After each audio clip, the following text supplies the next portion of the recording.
something that frustrates us, something that drives us crazy, something that just, I don't know, makes us want to just pull our hair out, which I don't have much of, so I don't want to be pulling it out, okay? We do the work. We take the call. We schedule the tour. We give the tour. We have the conversation. Hopefully, some of the times it doesn't even go that far. We take the call. We schedule the tour where they don't show up. They no-show. They ghost us. Let's say they don't ghost us and they show up and they go through the tour and everything seems great, and then they ghost us there. The prospective resident just poof. Bye-bye. Either there's aliens out there just flying their ship over our property, just zapping people and sucking them up to an alternative universe, or people can be frustrating. They don't follow through. We don't hear from them again. We try to follow up with them and they don't answer their phone and they don't call us back. I'm getting anxiety thinking about it. What can we do in those situations besides maybe go sit in our car and cry? What can we do? And somebody unmute yourself. What can we do when these people aren't following through? When they're not being skillful, when they're not disciplined in doing what they said they were going to do when they said they were going to do it? Who's got an idea? You call them. What do we do? What do we say when we call them? You remind them who you are. Mm-hmm. And normally what I do is talk a little bit about our last meeting or their tour. Like it. And then kind of just leave it to them to kind of answer my question. Like, are you going to apply without asking? Yeah. And we can talk about what to say on that follow-up call. I love it that you're making that call. We can tune that up a little bit.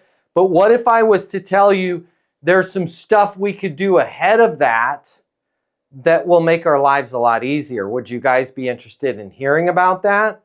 Give me a thumbs up if you'd be interested in hearing a little cheat code. A cheat code both for leasing and life. Because this is not exclusive to leasing. Having people ghost you, having people not be skillful, having people not do the thing that they're going to do is a normal thing in today's society, okay? When we combined stress and uncertainty, people do less of what they said they were going to do, not more. Fear, stress, and uncertainty add to delay. They fuel the fire of delay. I remember back when I was a little kid, I used to skateboard a lot on the big ramps. And if I just walked up there with my board, put it on top of the ramp, didn't think about anything, dropped in, I was okay. Maybe I slammed. That's what we call it, slamming. Broke my wrist a few times. But if I put my board up on the top of the ramp, put my foot on the back of the board and went to drop in and thought about it a lot, the more afraid I got, the less I wanted to do it, okay? That's not what we're talking about today. We're not talking about X Games. We're not talking about skateboarding. We're talking about our prospects, our potential residents facing fear and uncertainty. And what most people do, the unskillful thing to do when you're facing fear and uncertainty, is to just shy away from it. Ignore it, okay? Ignoring the problem in terms of moving is some bad advice. It's not a good idea. The longer they ignore it, rents typically tend to go which direction, up or down? They go up, guys. Rents go up. Availability, okay? The likelihood that any particular unit at your community is going to be rented is 100%. There's a 100% probability that apartment will be rented. I cannot tell you when. I can tell you with complete certainty it will be rented. Because if we don't rent it, the bank is going to take the community. They'll sell it to somebody else who will rent it. Apartments don't sit vacant forever.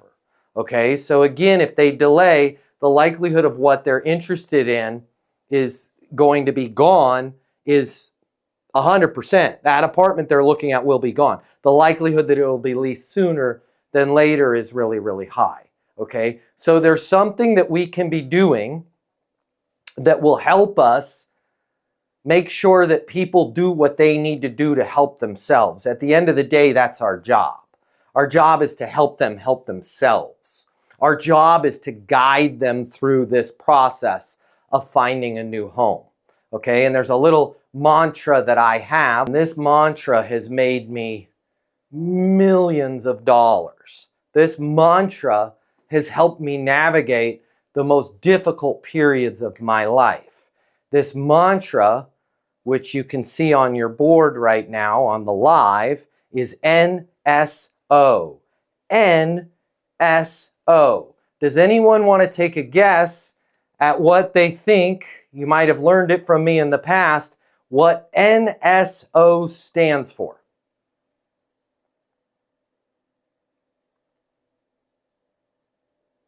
I'll take any guess. Next step obsessed. Who said that? Was that the great and powerful Mickey? Mickey, you are great. You are powerful. You know that it means next step obsessed. Okay? Here's the thing, guys. When people are under doubt, when people are in uncertainty, when people are afraid, we got a lot going on in the economy right now. It's causing people a lot of anxiety. When they're anxious, they become less disciplined. When they're anxious, they do the things that we need them to do. More importantly, the things that they need themselves to do less often, not more often, when people are under uncertainty. Here's a little trick that I'll give you though. You can manufacture discipline in yourself. You can manufacture, meaning you can make discipline. If you have kids, you can manufacture discipline in your kids. You can manufacture discipline with your spouse.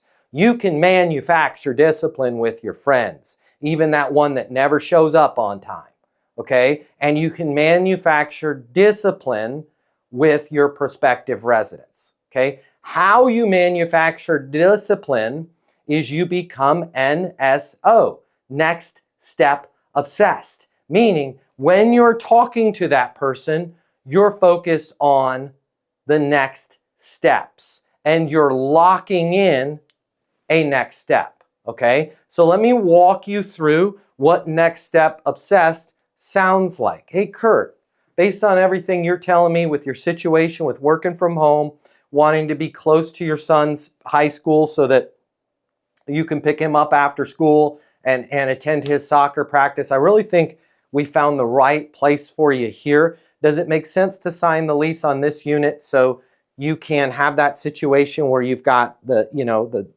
place for your home office here and be within, walking distance of your son's high school? Okay, by the way, that was a really skillful way to close Kurt. Why? I didn't say, do you want the apartment?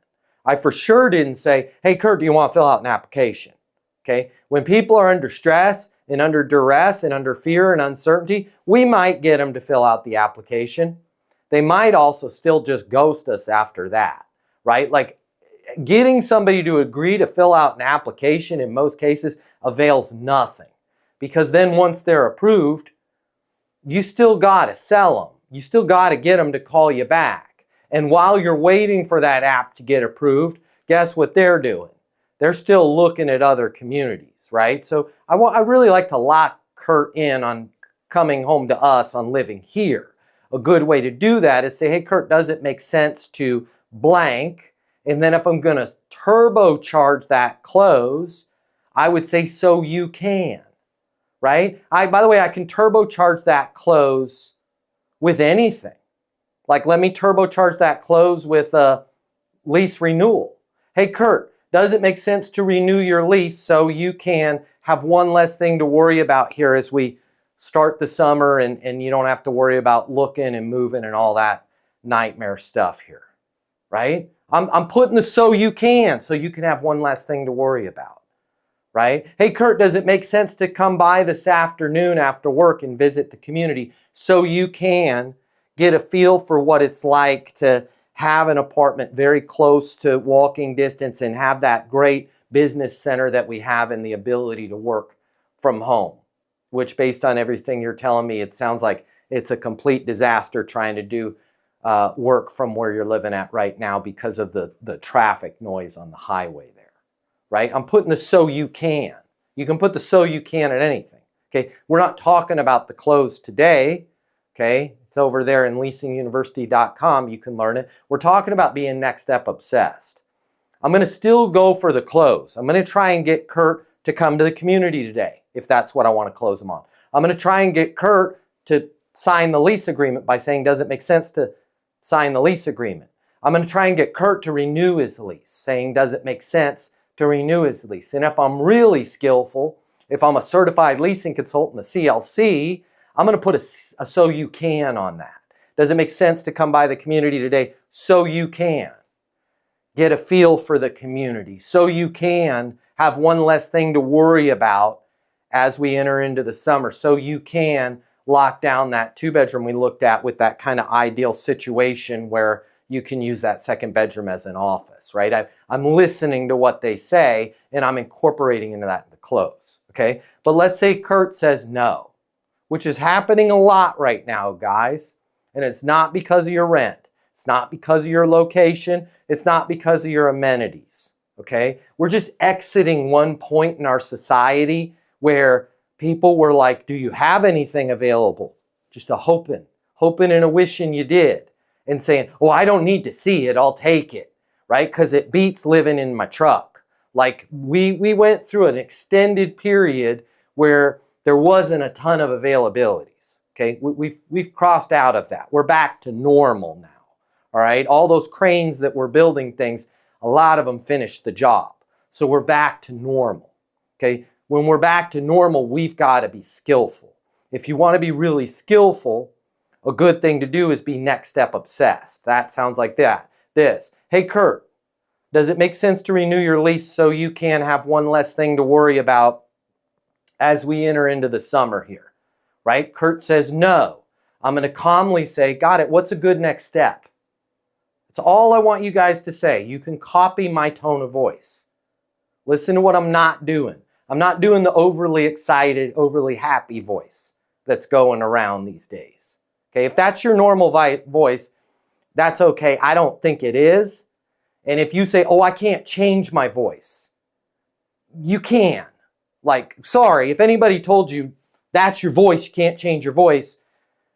If that same person handed you a puppy, your voice would change. If that same person handed you a telephone with your grandma, mine's gone, but let's say your grandma was still around, your voice would change. Same telephone, if your boss was on the other line, your voice would change. So maybe if you're saying, oh, I can't change my voice, I'm going to kind of just call bold junk on that. You can. You have a choice to make. I would change my voice to a very calm, very neutral, non-pushy tonality.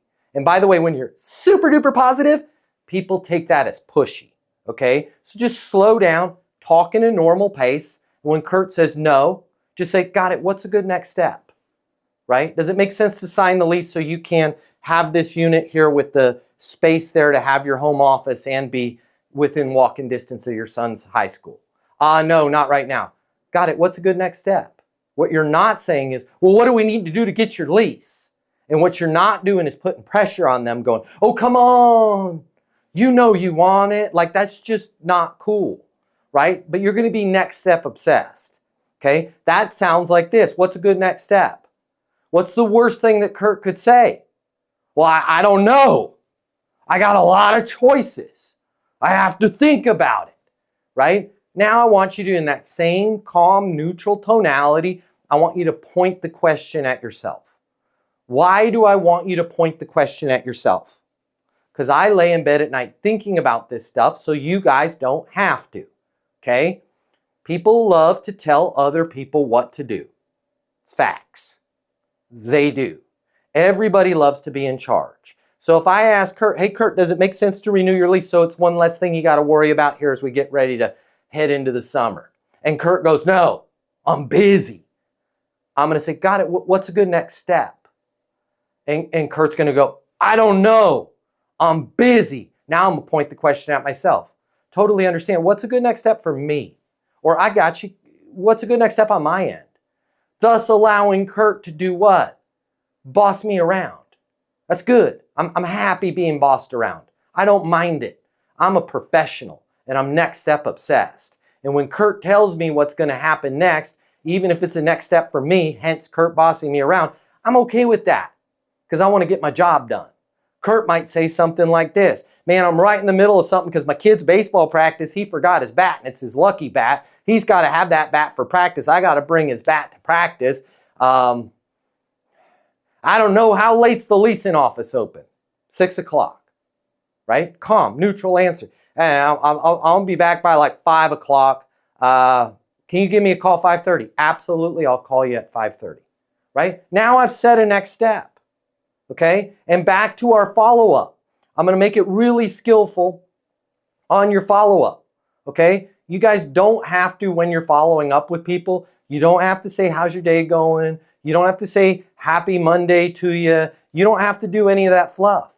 If you've been next step obsessed, you can use 2 really happy words. The happiest words that people love to hear. And that's as promised. Hey, Kurt, it's Matt Easton here in the leasing office at Legacy. As promised, calling to see if it makes sense to renew your lease so it's one less thing you have to worry about here as we enter into summer. It's the same close. We don't have to follow up. We don't have to check in. And we for sure, guys, if you're paying attention, I want to give you a cheat code here. When people are afraid, when people are in doubt, when people are under uncertainty, one of the worst words you can use around a person like that starts with the letter Q. And it ends in estions. That sounds like this. Hey, Kurt, it's Matt here in the leasing office. Just calling to see if you had any questions on the apartment we looked at. People will answer the questions you ask them, even if the questions you ask them are about having questions. And if they don't have questions and you call them and say, do you have questions? They'll make some stuff up. And them making stuff up isn't helpful to us because then they'll start going, well, what's the cost if I do this? And again, run through the security deposit with me. If they truly have a question on the security deposit, we don't have to ask them if they have questions. They'll ask it. They'll just give it to you. Like, that's not a problem. Like, we don't need to put roadblocks in our way just to show how skillfully we can get around the roadblocks. The easiest thing to do is just ask them if it makes sense to sign the lease, right? Once the minute you guys start saying, hey, I just wanted to see if you had any questions, is the minute that they'll, number one, have questions, or at the very least, subconsciously, psychologically feel like they should and that this maybe isn't the best deal for them. Because anybody that's completely certain on the value of their community, anybody that's 100% certain that people that live at that community love living at that community, never asks anybody if they have any questions, right? They just don't. Hey, does it make sense to have it? Congratulations, we've got something available. Like, you're that confident. Like, wow, it's the gift that this is available. I want you to have that level of confidence, right? So I'm going to ask Kurt what's a good next step for me. He's going to most likely tell me. If he doesn't, which is going to be highly unlikely, that's going to sound like this. Hey, Kurt, does it make sense to sign the lease on this 2-bedroom so you can finally have that space to work here out of the house and be within walking distance to your son's high school so you can walk over and check out the batting practice there in the afternoons after you finish up work here in your home office? No. Got it. What's a good next step? Man, I don't know. I just need to think about it. It's an important decision. Totally get it. Totally get it. What's a good next step for me? Man, I just don't know. It's really hard. It's even hard for me in a role play to not give you a next step, but let's say I do. Man, it's a lot. It's a lot to think about. I don't know what a next step is for you. I just don't know. I need to think about it. Totally understand. Okay, here's where now you've earned the right to set a next step. That might sound like this. You know what? It's Monday today. We're going to be open here for about another 3 hours. I totally get it that you need to think about it. I'm going to be here until 6 p.m. tonight. How about we do this? I'll give you a buzz tomorrow morning around 10 a.m. if I haven't heard from you before then. Fair enough? And guys, you have to realize this. Time is not your friend in property management. So don't say, I'll call you next week. That's not skillful. You want to call them the next day. If it's the early morning, I'll call you this afternoon, right? I'll call you later today. And I'm not saying that because I want you to be pushy.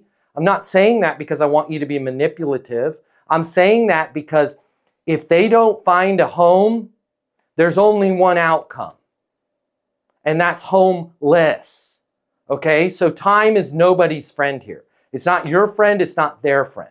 And I'm gonna give you a little Matt Easton cheat code. If you put fair enough at the end of it, you can make any statement without being pushy, without being a pest. Listen to the difference. Hey, Kurt, it's Monday today. How about we do this? I'll call you tomorrow if I haven't heard from you before then. Sounds kind of good, but Kurt could interpret that as me being pushy, right? Well, don't rush me, pal. But if I put fair enough at the end of any statement I'm making, by the way, this one works in your personal life too. I'm giving Kurt an exit, okay? I'm putting a big old door on the side of the room with a lighted EXIT above it. I'm showing Kurt the exit.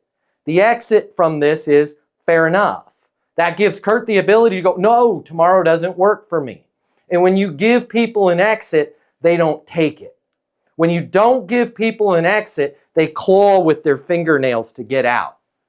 I started thinking about that at like 12 years old, guys. You might think I'm weird. You can benefit from my weirdness. There's a huge difference between, I'll call you tomorrow morning around 10 a.m. if I haven't heard from you before then. No. 10 a.m. I'm totally slammed. I'm back to back with meetings and I don't know. I'm donating my right arm to charity. Like, they'll make stuff up. But if I just say, hey, Kurt, totally get it. I know it's an important decision. I want you to have the right decision for you. How about we do this? It's Monday right now. I'll call you tomorrow morning around 10 a.m. if I haven't heard from you before then. Fair enough? As soon as I put that fair enough at the end of it, he's going to go, okay, yeah. Because I gave him an exit, right? By the way, let's say he really does have a legit something not going on tomorrow. And I put the fair enough on the end of it, okay? He's going to be like, I can't do it tomorrow. Right? My son's baseball team is in the playoffs. Like we're traveling to Omaha. When are you going to be back? Oh, we're going to be back Thursday night. Perfect. I'll just call you Friday morning if I haven't heard from you before then, and then I'll email you over all the information on this particular unit. One thing I do want to be clear about, if you want to lock it down right now so nobody gets it, I'm happy to do that. That just involves going through the leasing process and the application. I cannot hold the unit. And I realize your son's got baseball and it's a lot to think about. I just want to make sure that you're aware of the likelihood that this particular unit is going to get rented is 100%. It will get rented. I have absolutely no idea exactly when. The likelihood that it's going to get rented sooner than later, very high probability that it will get rented before Thursday, is extremely high. Now listen to this, guys. This is called being a professional. Kurt, as long as you're okay with that, I'm okay with that. I'm going to repeat that, guys. Heidi, as long as you're okay with that, I'm okay with that. If we lose this particular unit, I will work with you. We'll find the next best one. Okay? There's a huge difference. Listen to the difference, guys, because this is $1 million nuance that I'm teaching you. Listen to the difference. Heidi, I know you got things going on with your son's baseball in Omaha. Hey, I just want to make sure that you're clear. Like, if you don't grab this apartment, it will be gone. And you don't want somebody, and by the way, there's actual sales coaches out there that teach people this nonsense. You don't want somebody to take your apartment from you, do you? Like, you know what Heidi does when she hears that? Heidi goes, oh yeah, we'll see about that, right? Like, I'm willing to take my chances. The minute you push on people, the minute they reinforce their position and they get ready for a fight, right? So the more I push on Heidi in this moment, the more she's going to push back on me, okay? But this is simple jujitsu, simple. And it's, by the way, it's also morally correct. It's also being a good person. It's also not pushing Heidi into signing a lease when she's might not be sure. I really don't want those people living at my community because it's going to be real difficult to get them to renew their lease. Okay? And if somebody moves into our community and feels like they were coerced into moving into our community, they're not going to be a great neighbor, right? They're going to be causing all kinds of trouble. I want Heidi to be sure that she wants to live here. The best way for me to do that is, Heidi, I totally understand. It's an important decision, okay? Based on everything that you told me, Heidi, with you wanting to be able to work from home finally, you want to be able to walk over and watch your son's baseball practice, and you wanting to have the fitness center here at the community, and the fact that you love our pool, I think this is the right place for you. But again, only you can make that decision. I understand you got a trip coming up, okay? I just want to be crystal clear on something. I cannot hold this particular unit. And the likelihood that it's going to be rented is 100%. It will get rented, okay? The likelihood that it's going to get picked up sooner than later, potentially very high probability that before you get back from your trip, this one will be rented, is extremely high, okay? I just wanted to make sure that you were aware of that, okay? As long as you're okay with the risk, I'm okay with the risk. If we miss this particular one, I'll work with you, right? We'll find the next best unit for you. If I don't have anything here at my community, I've got some sister communities that I can recommend. Now all of a sudden, Heidi's like, well, wait, time out. I want this one, which perfectly positions me in a non-pushy, threatening, or manipulative way to go, which is why I recommend we get started on everything right now. Does it make sense to do that, right? Okay, yeah. Because I just explained it to her in a non-pushy, manipulative, or threatening way, right? And by the way, you guys, I would never threaten anybody. But when you say things like, if you don't grab it, it's going to be gone, it's kind of can be interpreted as threatening, right? But if you just simply change your words and go, hey, if we miss out on this one, I'll work with you to find the next best one, right? And when you use words like, as long as you're okay with the risk, I'm okay with the risk. Right? I use this one with my son all the time. Like, hey, Ando, I'm going to teach you how to drive the car, okay? If you keep driving the way you're driving, like, you're probably not going to be able to use a car until, like, you're 21 years old. As long as you're okay with that, I'm okay. Well, no, Dad. Well, now what do you... But if I sit there and try and push him, he's going to fight me. But if I just let him know the risks and go, hey, as long as you're okay with that, I'm okay with that. He's like, whoa. Okay? So we want to be next step obsessed. We want to lock these deals in, okay? What's a good next step for me? All right, now the last piece, we got 1 minute left, okay? When you know what's going on in that person's life because you ask them questions like this one, what's your biggest reason for moving? Where'd you learn that? leasinguniversity.com. Hey, Kurt, just out of curiosity, what's your biggest reason for moving? I can't get anything done in where I'm living right now. When you say you can't get anything done, what's going on? Man, I'm right by the freeway. I have to do these work calls. There's all kinds of traffic noise. Plus, I don't have any room to work. Okay? Now I know the outcome that Kurt's looking for. He wants a better place to work from home. Let's say Kurt totally rejects me on everything and I can't set a next step. Now I can use my NOS. Same 3 letters as next step obsessed, but different. Because it's NOS. That's my net outcome statement. Now I can use the net outcome of, hey, no problem, Kurt. Right? I will be here when you need to find a place where you've got that less traffic noise and you're able to work from home and still be close enough to your son's high school to where you can walk over to baseball practice. Fair enough? Just repeat back to them what was important to them. And say, I'll be here when. And usually those people go, man, they're really trying to help me. Okay, so I'll be here when you need an apartment that's going to get you X, Y, Z, and ABC. Okay, but this has to be their outcome, not your outcome. This has to be what they're looking for, not what marketing told you is great about your place, right? Like, don't be like, I'll be here when you need a brand new community with a 99 walk score and a dog park, because that person might not even have a dog and hadn't walked anywhere in the last 3 years, right? What's most important to you? Why is that? What's your biggest reason for moving? Why is that? And then when they're like, I just need to think about it, I just don't know. No problem. Hey, I'll be here when you need that larger kitchen where you're able to do the baking that you're not able to do right now and kind of work on that little cookie business that you were trying to get on the side. By the way, that sounds delicious and exciting. Yeah, it is going to be. Perfect. I'll be here when you need a kitchen that's going to help you do that, right? Like focus on what they're doing. That's all I wanted to cover for today. Does anybody have any questions on this or anything else? We just got to remain cool. We got to remain calm. We got to remain helpful, right? But we also have to be next step obsessed. We have to lock in a next step with everybody that we talk to, or else we're going to end up in that weird land where we're calling them and following up and checking in, which I don't want you to use those words. But for sure, don't call, see if they have any questions, and they're not calling us back. Does this make sense? Give me a thumbs up if this is helpful. This is the best investment I've ever made. I've been in the property management industry I'm on my 3rd year, and I have never got a lease signed that fast. My name is Matt Easton, and I'm the founder of Leasing University. I've developed Leasing University just for you. You and I are going to work together virtually from your phone, from your tablet, from your PC. I'm going to be here to coach you every step of the way to get you better, to help you get those leases. It really taught me how to go the extra mile and really gave me the why behind the important things that you have to do when you are leasing and meeting with people and connecting with them and, you know, helping them choose their home.